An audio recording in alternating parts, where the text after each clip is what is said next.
నుంచి కేసీఆర్ ఎమ్మెల్యే మాత్రమే. అక్కడ గ్రౌండ్ రియాలిటీస్ అన్నీ కూడా హరీష్ రావే చూసుకుంటూ వచ్చారు. తన కాన్స్టిట్యున్సీ అయిన సిద్దిపేటతో పాటు గజ్వేల్లో కూడా హరీష్ రావు ఫోకస్ పెట్టారు.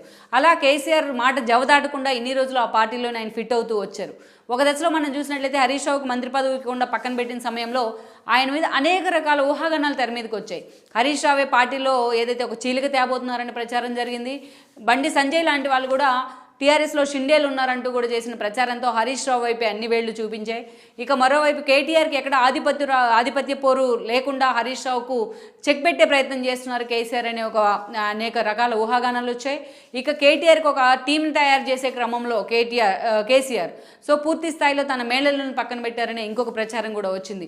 ఇన్ని రకాల ఊహాగానాలు, ఇక అమిత్ షాతో హరీష్ రావు టచ్లోకి వచ్చారనే కూడా కొన్ని రకాల లీకులు అయితే బయటకు వచ్చాయి అప్పట్లో. ఇన్ని రకాల ప్రచారం తన చుట్టూ జరిగిన ఎక్కడా హరీష్ రావు తన సంయమనాన్ని అయితే కోల్పోలేదు. చాలా స్టబ్బోర్న్గా హరీష్ రావు వ్యవహరిస్తూ వచ్చారు.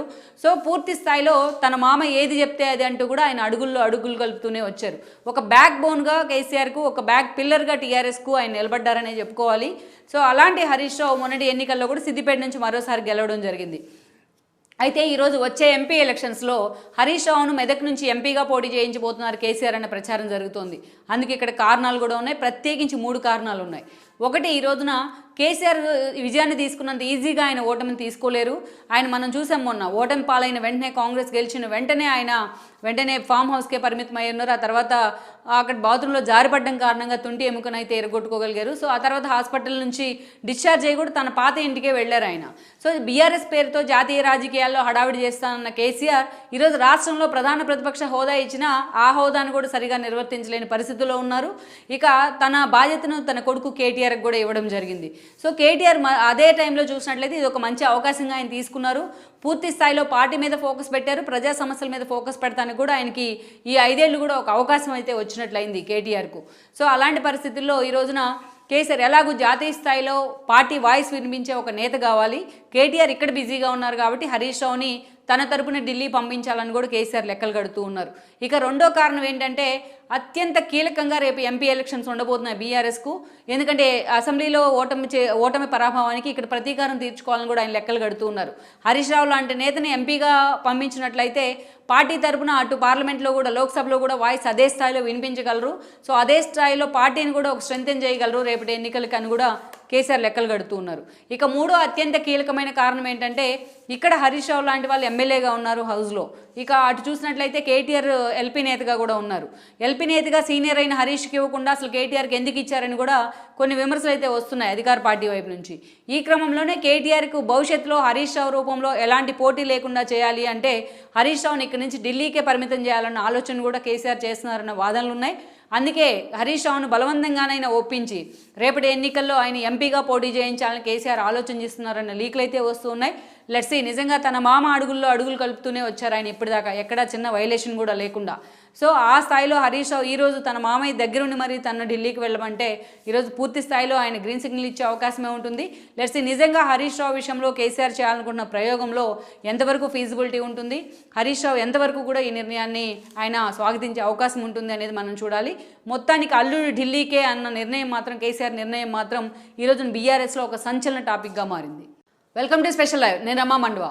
ఈరోజు లైవ్లో భాగంగా మనం తీసుకోబోతున్న టాపిక్ ఏంటంటే ఏదైతే తెలంగాణ మాజీ సీఎం కేసీఆర్ ఈ రోజున తన అల్లుడు హరీష్ రావును ఢిల్లీకి పంపించేందుకే సిద్ధమవుతున్నారా అంటే అవుననే చెప్పాలి.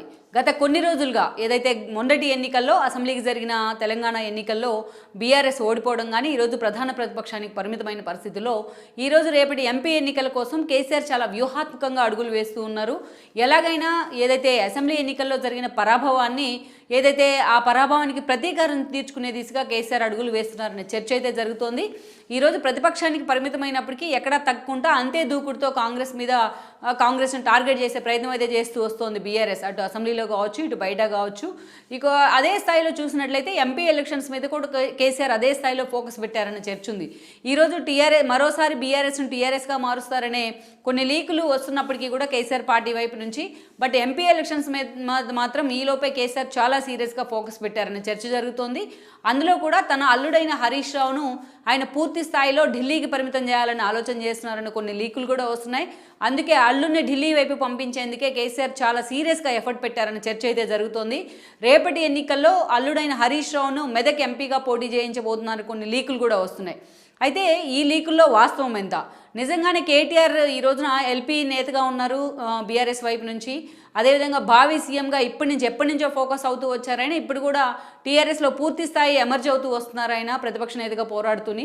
అలాంటి కేటీఆర్కి పార్టీలో ఆధిపత్య పోరు లేకుండా చేసే ప్రయత్నం ఇప్పటి నుంచే జరుగుతుందా అనేది ఒక చర్చ అయితే, మరోవైపు చూసినట్లయితే అసలు కేసీఆర్ తన అల్లుడు హరీష్ రావుని ఈ ఢిల్లీకి పంపించడం ద్వారా ఆయన ఏం సాధించాలనుకుంటూ వస్తున్నారు. ఈరోజు తానే బీఆర్ఎస్ పేరుతో జాతీయ స్థాయిలో హడావిడి చేస్తా అన్న కేసీఆర్ తన ఓటమి తర్వాత ఎందుకు సైలెంట్ అయ్యారు? అసలు ఎంపీ ఎలక్షన్స్లో తన అల్లుడు హరీష్ రావుని పోటీకి దించాలనే ఆలోచన కేసీఆర్ ఎందుకు చేస్తున్నారు? సో హరీష్ రావుని ఢిల్లీ పంపడం వెనుక అసలు కేసీఆర్ వ్యూహం ఏంటి? ఈ ప్రశ్నలన్నీ కూడా ఈరోజు చాలా సీరియస్గా హాట్ టాపిక్ అవుతున్నాయి తెలంగాణ రాష్ట్ర రాజకీయాల్లో. సో వీటన్నిటికంటే ముందు మనం హరీష్ రావు రాజకీయ ప్రస్థానాన్ని కూడా, అది కూడా సుదీర్ఘ రాజకీయ ప్రస్థానాన్ని కూడా మనం ఒకసారి టచ్ చేసుకోవాలి. ముందుగా తన్నీర్ హరీష్ రావు కేసీఆర్కి స్వయాన ఆయన మేనలుడే. మొదటిసారిగా ఆయన రాజకీయ అరంగేట్రం చేసింది అంటే సిద్దిపేట నుంచి 2004 బై ఎలక్షన్స్లోనే గెలవడం ద్వారా. ఎందుకంటే ఆ రోజున కేసీఆర్ తన టీఆర్ఎస్ పేరుతో తెలంగాణ పోరాటం పేరుతో ఆయన తన పదవులకు రాజీనామా చేయడం జరిగింది. ఈ క్రమంలోనే ఆయన కరీంనగర్ ఎంపీగా పోటీ చేశారు, సిద్దిపేట నుంచి ఎమ్మెల్యేగా కంటెస్ట్ చేశారు. 2 చోట్ల నుంచి కేసీఆర్ ఆ రోజు గెలవడం జరిగింది. అయితే కరీంనగర్ ఎంపీ స్థానానికి ఆయన పరిమితమై సిద్దిపేటను వదులుకోవాల్సి వచ్చింది.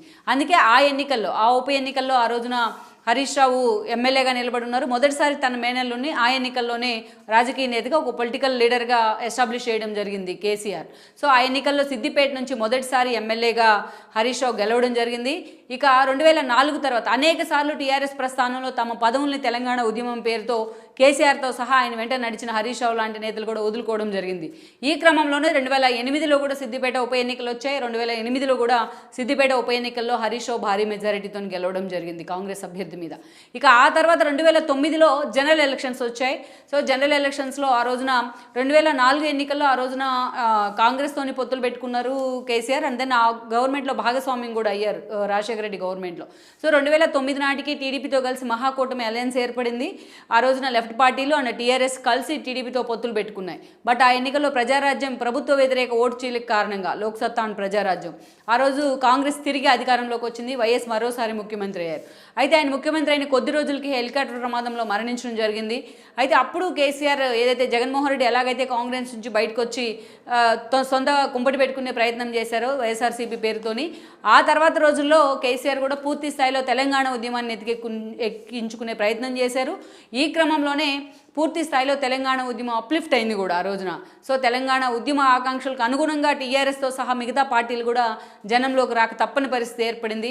ఈ క్రమంలోనే 2009లో పూర్తి స్థాయిలో ఉద్యమం ఊపందుకున్న సమయంలోనే తెలంగాణ ప్రకటన విషయంలో 2010లో దాన్ని వెనక్కి తీసుకున్న సందర్భంలో కాంగ్రెస్ అధికారంలో ఉన్న కాంగ్రెస్ ఆ రోజు టీఆర్ఎస్ దాన్ని వ్యతిరేకిస్తూ తమ పదవులన్నిటికీ కూడా రాజీనామా చేసిన పరిస్థితి ఉంది.